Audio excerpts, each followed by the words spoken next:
Las reporteras en salud. Domi García Saleta. En salud. Programa de temporada.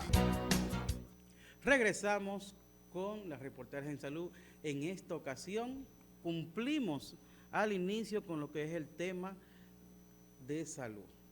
Pero ahora vamos a asumir el compromiso de educarnos en lo que es la cultura del derecho, en lo que es ver y analizar sobre la mesa los diferentes escenarios que se nos están presentando a nivel de los diferentes temas que nos están colocando, que nos están lacerando, como es la parte legal, los diferentes casos que tenemos en lo que es el Ministerio Público, como es el tema del fideicomiso, como es el tema del derecho ciudadano. Vamos a hablar con Víctor Turbí, abogado dominicano, que nos va a enseñar de una manera llana los diferentes escenarios del derecho. Víctor. Buenas, Mario, y a la amiga García Saleta y a los amigos televidentes. Para mí es un placer que me hayan invitado, a la vez que me den la oportunidad de estar en este visto e importante programa. Gracias. Vamos a comenzar el fideicomiso. Explíqueme lo que es el fideicomiso, desde el punto de vista de usted como abogado. Bueno, de manera llana podemos decir que el fideicomiso, como figura jurídica, es interesante, no es nuevo, está en muchas legislaciones, principalmente de América Latina, como en el caso, ejemplo de Panamá, que existe la figura de 1984, que dicho sea de paso ahora tuvo una modificación en el 17. En el caso de México, aunque se ha ido desmontando gradualmente. Aquí en la República Dominicana... Y le doy este dato, Noruega también entró en esa línea también. Cierto. Aquí en la República Dominicana existe desde la promulgación de la Ley 189-11 y se complementa con su reglamento 95-12. Pero fideicomiso del punto de vista privado, no fideicomiso del punto de vista público. Y ahí la ley no fue lo bastantemente clara y explícita. Es por ello que entonces no se puede en la actualidad llevar a cabo los trámites correspondientes para un fideicomiso como la empresa Punta Catalina, una empresa pública. Pero para Pedernales sí. Es posible. Porque es algo nuevo. Correcto, y entra una composición, digamos, mixta, ya del sector privado y el sector no público, pero el sector privado sobre todas las cosas.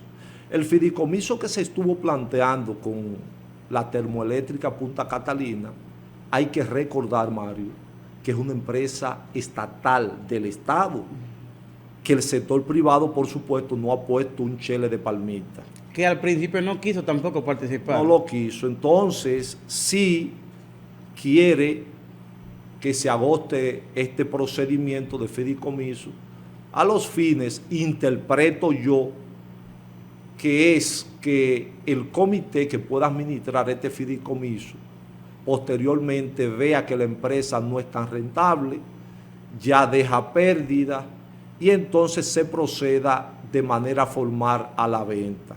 Porque en principio... O a ingresar o a enriquecer las acciones. Correcto. O sea, abrir la cartera. Ciertamente, porque en honor a la verdad, el fideicomiso en principio no representa una transferencia o una venta al sector privado, sino más bien se pasa a la fiduciaria, que en este caso lo encabezaría el Banco de Reserva de la República Dominicana. ¿Qué representa al Estado? Que representa al Estado, y con estar en manos de un tercero es más bien con la garantía, en primer lugar, de que sea rentable. En segundo lugar, de que esté protegida de algunas acciones en el ámbito de embargos y demás. Pero después lo que podría venir, entonces sería lo que te estoy diciendo, una posible venta, como se dice popularmente, a precio de vaca muerta. Ahora bien, en honor a la verdad, en estos momentos no existe algún tren jurídico que se pueda llevar a cabo este fideicomiso, y por eso entonces el presidente de la República tuvo que, digamos, retirar el contrato que había sometido ante el Congreso Nacional y ahora el 27 reintroducir un anteproyecto para que le sea posible.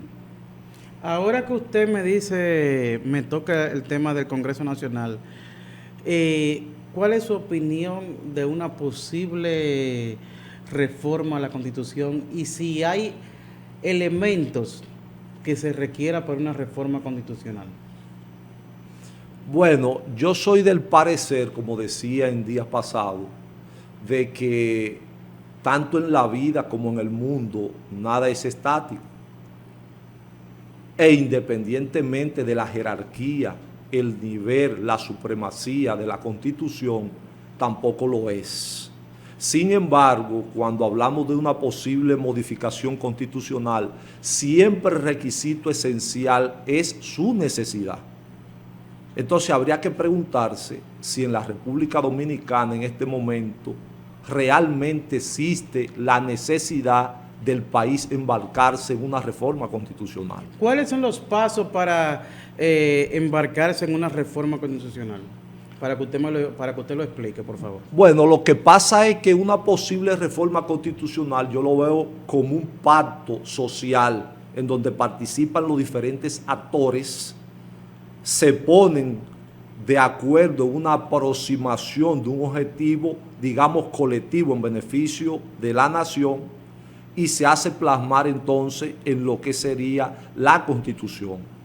Ahora, ¿por qué le hablamos que no existe la necesidad en este momento? Por lo siguiente, sí es posible que hay algunos aspectos y elementos que hay que reformar de la Constitución, pero ello no quiere decir que sea el momento más apropiado. Nosotros salimos de una reforma constitucional del 2010, una reforma avanzada, y lo interesante de esa reforma fue que se quedó pendiente la sanción y aprobación de otras normas que iban a recoger el espíritu y la profundidad de esta Constitución. Porque como sabemos, todo no se puede hacer constar, plasmar en una Constitución, y hay cosas que deben hacerse constar en una ley adjetiva. Y también se envuelven intereses. Claro que sí. Entonces, en la actualidad, usted llamar a reformar la Constitución, lo primero es que debe de aceptar todos los sectores, y de hecho los sectores vienen con la idea de incorporar de manera legítima un sinnúmero de temas. Hay que discutirlos. Y los principales partidos políticos de oposición han dicho que hay poca posibilidad de una reforma. Entonces, si el proponente, en este caso, el gobierno, el Poder Ejecutivo, no tiene la matrícula necesaria, digamos, congresional, entonces no veo cómo es posible pasar una reforma. De todas maneras, vamos a respetar dicha propuesta, pero entendemos que la agenda principal en estos momentos... Lo que yo quiero es que usted me diga el proceso de cómo implementar o cómo llevar una reforma constitucional, o sea, los pasos. Sí, lo primero es que independientemente de ¿Qué tiene que hacer el Poder Ejecutivo, qué tiene que hacer el Congreso para que sea una realidad una reforma constitucional? Sí, gracias. Para educar. Independientemente de que la propuesta ha sido planteada ante el Consejo Social y Económico a los fines de que se pueda socializar y que los diferentes partidos políticos y sectores puedan pues hacer el consenso posible, en honor a la verdad, el Congreso Nacional, y en este caso específico, ante una propuesta del Poder Ejecutivo que tiene iniciativa de modificación constitucional. ¿Cuáles son los que tienen iniciativa de poder? En este caso, principalmente el Poder Ejecutivo. y una parte del poder legislativo. Pero en el caso específico, tenemos aquí una propuesta del Poder Ejecutivo. La propone, el Congreso la tiene que analizar. Primero se votaría una ley que se aprueba con mayoría simple, en donde declara la necesidad de la reforma. Luego de esto, entonces que se declara la necesidad de la reforma, que se hacen contar los puntos a reformar, entonces se junta lo que es la Asamblea Revisora, que ya tiene el poder de modificar la Constitución. Y de ello, por supuesto, lo que aprobase esta Asamblea Revisora sería lo que saldría como reforma constitucional. Por eso decimos que es un gran tiempo que hay que invertir. Y en estos momentos, dada la situación económica, no solo de la República Dominicana, sino del mundo, dada la situación de la parte sanitaria, la salud, entendemos que lo que debe abocarse la República Dominicana es a que todos los sectores de manera conjunta pues puedan discutir una agenda en estos dos ámbitos y por supuesto el aspecto de educación, que es la esencia de un Estado, de una nación, y posponer por un tiempo lo que es la reforma constitucional. Yo quiero también aprovechar que usted puede manejarse en diferentes temas legales, que usted me analice desde su punto de vista los diferentes casos que está manejando el Ministerio Público y también su opinión de la actual Procuraduría de la República y sus componentes. Bueno, iniciando por lo último, Sí. Interesante sus dos preguntas. Entiendo que esta gestión de la Procuradora General de la República apenas es de año y medio, no es tanto tiempo para evaluarla, pero veo que hay cosas positivas, otras negativas y otras que hay que esperar a ver cuál va a ser el accionar. ¿Le merece respeto, Miriam Germán, a usted? Desde el punto de vista profesional de la persona como tal, de la funcionaria como tal, claro que sí. Sin embargo, no implica de que su gestión se corresponde exactamente a su personalidad, porque el Ministerio Público lo componen un sinnúmero de miembros que muchas veces llevan a cabo acciones que necesariamente no quiere decir que esté de acuerdo la magistrada, y aunque posteriormente, en público, claro que sí, aunque ventilado. Posteriormente pueda tomar los correctivos del lugar, pues, internamente pues hay acciones que se llevan y después ya no hay tiempo pues de revocar. Pero me parece que la Procuraduría tendría que hacer énfasis en dos puntos. Primero, si bien es cierto que ha sido muy activa en la investigación de casos en materia de corrupción, no es menos cierto que debe de completarlo. Y de narcotráfico también. Sí, cierto. Debe de completarlo con lo que es un poco más el debido proceso. El debido proceso, de manera sencilla, es respetar la garantía mínima de los ciudadanos cuando son investigados, imputados o acusados en un caso determinado. Me parece que hay que trabajar eso más, sobre todo porque está llamado a jugar un papel en principio objetivo. ¿Objetivo por qué? Porque el Ministerio Público representa a la sociedad, y entonces si representa a la sociedad, de ello se deriva dos acciones. Una, que es investigar si la persona entiende que es responsable, imputar, pero si entiende que no lo es, pues no hacerlo. Entonces, en estos dos contextos, entiendo que la Procuraduría debe jugar un papel más eficiente en cuanto al debido proceso y a la presunción de inocencia. Y por otro lado, el aspecto más importante es que la Procuraduría General de la República, el Ministerio Público, constitucionalmente es el encargado de la planificación y la estructuración de las políticas públicas de Estado en contra de la criminalidad, y que día a día debe de planificar ya que la criminalidad es permanente en las sociedades, en los estados, y que muchas veces pues el pueblo solamente ve al Poder Ejecutivo, pero constitucionalmente todo descansa en la Procuraduría.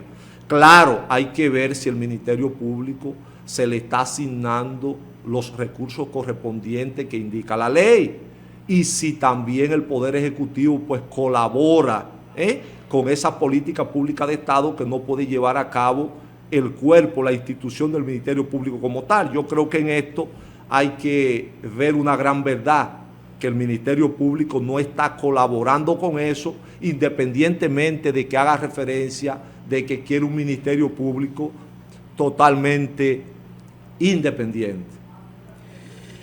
Yo quiero, Víctor, también aprovecharte para lo que es los casos el caso de Santiago, que usted me aborde un poco, y los demás casos también con el tema que está pasando ahora mismo.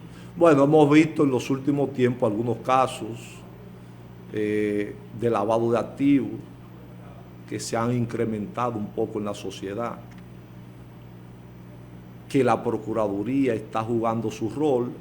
En principio debemos partir de una presunción de inocencia que tienen esos ciudadanos, pero también hay que importantizar el rol del Ministerio Público, porque quizá una inconducta de un ciudadano hace daño de manera colectiva, y el Ministerio Público en tal sentido pues es su deber velar por esto para los ciudadanos.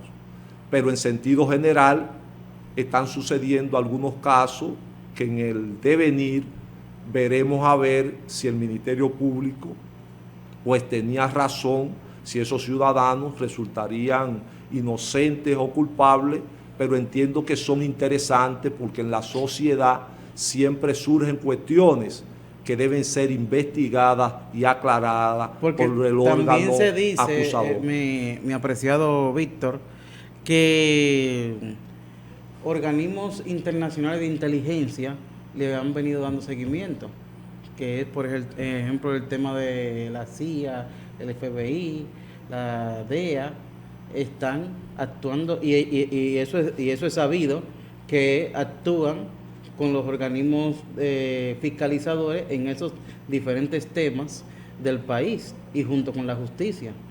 Sí, ciertamente hay organismos internacionales, y en este caso de Estados Unidos, que siempre han colaborado con la justicia, en este caso con el Ministerio Público de la República Dominicana. Por eso que usted ve que esos casos muchas veces tienen cierto peso, porque es que comienzan, incluso hay exfuncionarios, actuales legisladores que tienen vinculación, porque es que le van dando seguimiento. Ese es el estilo americano. Sí. Le van dando seguimiento.